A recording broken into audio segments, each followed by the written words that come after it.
এই হলো ব্যাঙের ডাক। কন্টিনিউ। এখন শুনবেন বুইরা কাক কিভাবে ডাকে, দেখেন। বুইরা কাক ডাকতেছে আওয়া আওয়া আ আ আ আ আওয়া আওয়া। এই হইল বুইরা কাকের ডাক। এখন শুনবেন চিল। আগে তো চিল দেখা গেছে, এখন চিল দেখা যায় না।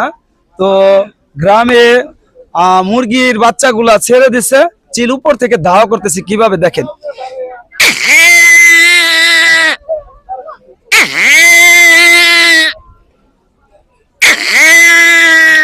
এ হলো চিল মুরগি ধাওয়া করতেছে। এখন শুনবেন ওয়াক পাখি কিভাবে ডাকে দেখেন। নিঝুম রাত্রে বাহারজারে ডাকতেছে, ঘুমাই গেছে ও নিঝুম রাত্রে ডাক